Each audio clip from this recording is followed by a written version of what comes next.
তোরে আমি 1 ঘন্টা টাইম দিয়েছি, ভিডিও ডিলিট দিবি, নাইলে 1.5 ঘন্টার মাথায় তুই অ্যারেস্ট হবি। এই বিনোদন কি পাপনকে তুই চিনিস? আমি বলতেছি হ্যাঁ, কেন চিনবো না। তারপর ভিডিওটা বাইর করে ওনাকে দেখাইল, উনি বলতেছে ওর একটা রাষ্ট্রদ্রোহীর মামলা দিয়ে অ্যারেস্ট করে এলাও। আমি গেছি আমার মামলা করার জন্য, উল্টা আমাকেই মামলা দেয়। পাঠ করিতেছি পাপন নামা। এই পর্যন্ত ভারতের ক্রিকেট বোর্ডের প্রেসিডেন্ট পরিবর্তন হয়েছে 8 বার, কিন্তু পাপন কাকু লড়ে সরে না।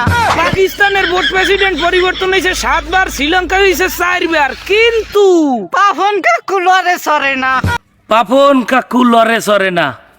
এই পাপন কাকু লড়ে সরে না ভিডিও করার জন্য আমাকে অ্যারেস্ট হইতে হয়েছিল। এই পাপন কাকুর লড়ে সরে না, এই পাপন কাকুর বিরুদ্ধে ভিডিও বানানোর জন্য আমাকে রাষ্ট্রদ্রোহী মামলা দেওয়ার হুমকি দেওয়া হয়েছিল এবং আমাকে গুম করার হুমকি দেওয়া হয়েছিল। আসেন একটু বিস্তারিত বলি। এতদিন ভয়ে বলতে পারি নাই, আমাদের মুখ বন্ধ ছিল। এই ভিডিও করার জন্য নাজমুল হাসান পাপন বিসিবি প্রধান আমার সাথে যেই অন্যায় করেছে, সেই অন্যায়টা আপনাদের কাছে আজকে পুরোপুরি তুলে ধরব। অক্টোবরের শুরুর দিকে আমি এই ভিডিওটা বানাই যে পাপন কাকু লড়ে সরে না। আপনারা জানেন এই ভিডিওটা রাতারাতি ভাইরাল হয়ে যায় পুরো দেশে এবং 3 দিনে 13 মিলিয়ন ভিউজ হয়। ভিডিওটা ভাইরাল হওয়ার পরে আপনারা ভিডিওটা অনেকেই দেখেছেন, ম্যাক্সিমাম মানুষ ভিডিওটা দেখেছেন এবং ভিডিওতে কোনো গালি ব্যবহার করা হয় নাই, ভিডিওতে তার কোনো ব্যক্তিগত আঘাত করা হয় নাই।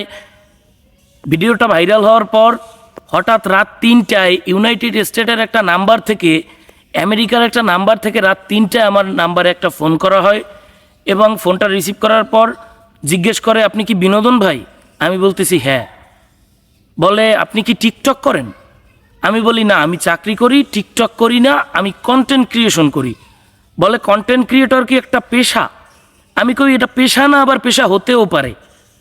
উনি বলে এতক্ষণ আপনি আপনি করে বলছে অজ্ঞাত ব্যক্তি, খুব সম্ভবত ওনার ছেলে হবে অথবা অন্য কেউ, পরিচয়টা আমার জানা নেই, কল রেকর্ড এখনও আমার কাছে আছে, আপনারা চাইলে আমি দিতে পারবো। এরপর আমি বলি কন্টেন্ট ক্রিয়েশন কোনো পেশা না, কিন্তু পেশা হতেও পারে।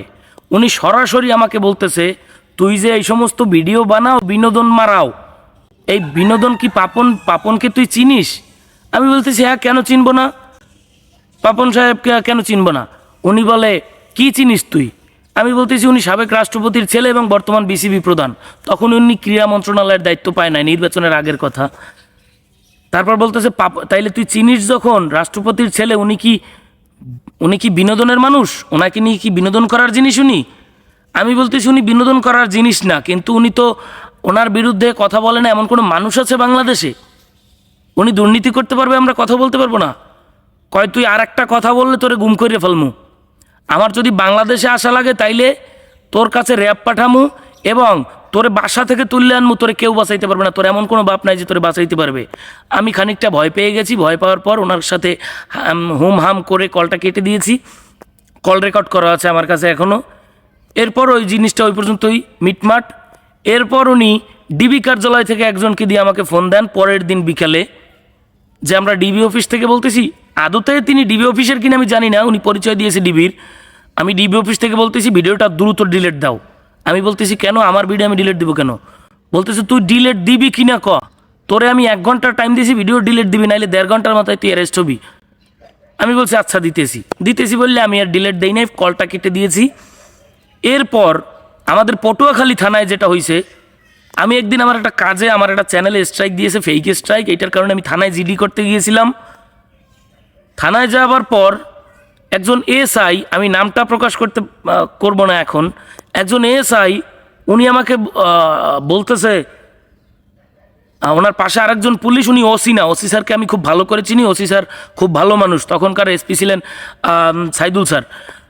তো পাশে আরেকজন এসআই হবে সম্ভবত, উনি এসআইকে বলতেছে স্যার ওনাদেরকে চেনেন, ওরে চেনেন, ও রাষ্ট্রদ্রোহীর ভিডিও বানায়। তারপর ভিডিওটা বাইর করে ওনাকে দেখাইল, উনি বলতেছে ওরে একটা রাষ্ট্রদ্রোহীর মামলা দিয়ে অ্যারেস্ট করে এলাও। আমি গেছি আমার মামলা করার জন্য, উল্টা আমাকেই মামলা দেয়।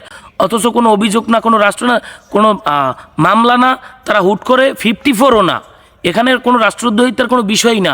তারপরে উনি বলতেছে যে তোরে অ্যারেস্ট করবো, তুই রাষ্ট্রদ্রোহী ভিডিও বানাও, রাষ্ট্রের বিখ্যাত মানুষদের বিরুদ্ধে ভিডিও বানাও।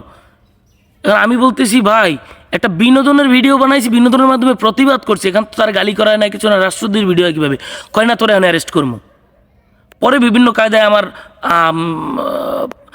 পারিবারিক আত্মীয় স্বজনের মাধ্যমে বা প্রেস ক্লাবের কিছু গার্ডিয়ান ছিল, আমার ভাই ব্রাদার ছিল, তাদের মাধ্যমে জিনিসটা মিটমাট হয়। কিন্তু সেদিন আমি অ্যারেস্ট হয়ে গেছিলাম, আমাকে 2 ঘন্টা থানায় বসিয়ে রেখেছিল, 2 ঘন্টা।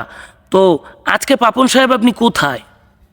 এই পাপন কাকু লড়িয়ে সরিয়ে উল্টাইয়ে পাল্টাইয়ে পাশার উপরে লাত্তি মেরিয়ে পাঠাই দিয়েছে। পাপন লড়বে সরবে না মানে পাপনের আম্মা লড়িয়ে গেছে। হ্যালো আফায় লড়িয়ে গেছে, তো সেখানে পাপন থাকে ভাই থাকে কোথায়?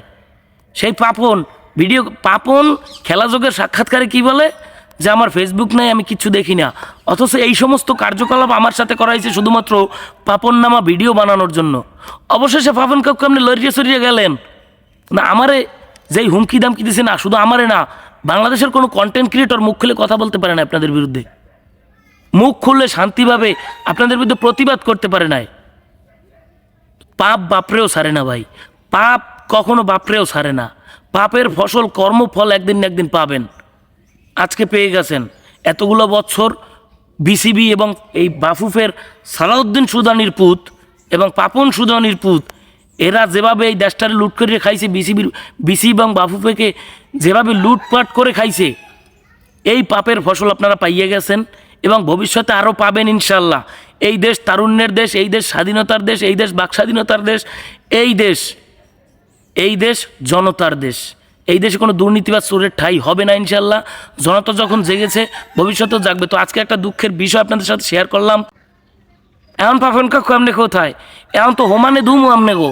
আর বাবুফে কাজী সালাউদ্দিন গোলামের ফুতাইন রে দ্রুত পদত্যাগ করেন, যে কোনো মুহূর্তে কটখাই যাবা মনু, কটখাই যাবা।